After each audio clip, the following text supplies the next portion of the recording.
Now, there are many stories about princesses and what it means to be a perfect princess, but this story is a reminder: your perfections are not defined by others' perceptions. Once upon a time, there was a powerful queen who always got her way. She accepted nothing less than what she thought was the best, and she wanted nothing less than the best for her son. Soon you will find a wife. She must be a princess, the best princess in all the land. She must be perfect. And so the prince was introduced to many a perfect princess. But none of them were as kind and understanding as he longed for his future wife to be. There are no more princesses left. We have presented you with 5 perfect princesses, and you will pick one to wed tomorrow night. That night there was a terrible storm. The prince could not sleep. He didn't want to marry any of the princesses. Suddenly, there was a loud knocking on the castle door. A servant answered the door to find a woman stood outside in the storm, soaking wet from the rain. The prince, king, and queen also came to the door to find out who had been knocking. "I'm terribly sorry to bother you all, but my driver got lost in the rain. We saw the light from your castle. Would you be kind enough to provide us shelter for the night?" "Come in, child," said the king. "We shall have you warmed up in no time. Tell your driver to take your horse and carriage to our stables for the night." The prince thought the woman looked beautiful. The queen scoffed. She did not like the look of this woman. "Fetch some pea and potato soup," she said to the servant.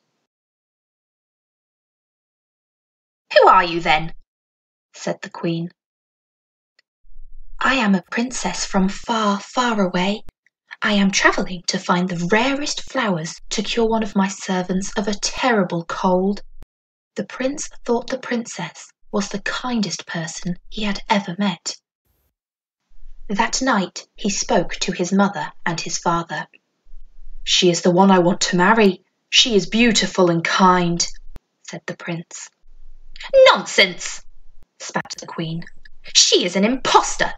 No princess goes out in the middle of the night, in the rain, knocking on doors. To cure a servant nonetheless. She is a fraud. Or worse, she is a princess, an imperfect princess." "But mother," he pleaded, "she is the one." "I will prove to you she is not a perfect princess. I will place 1 pea under her mattress.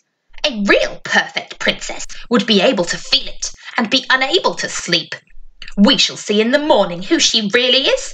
If she feels the pea, you can marry her." The prince felt sad.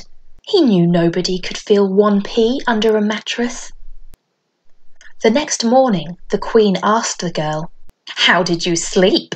"Terribly," replied the princess. "I don't know what was in my mattress, but it was awfully hard and uncomfortable." The prince smiled. "I came to find you, to warn you. My mother has placed a pea under your mattress. She claims that you could only feel it if you were a perfect princess." "Why would she do that?" asked the princess. "Because I told her I want to marry you." "I see. Your mother only wants the best for you.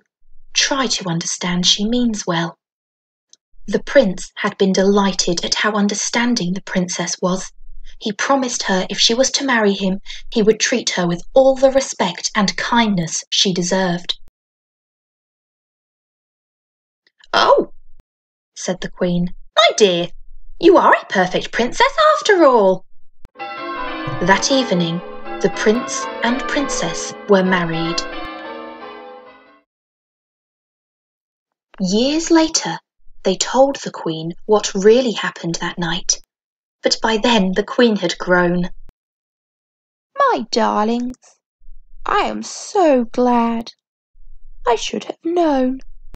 Nobody needs to be perfect for everybody.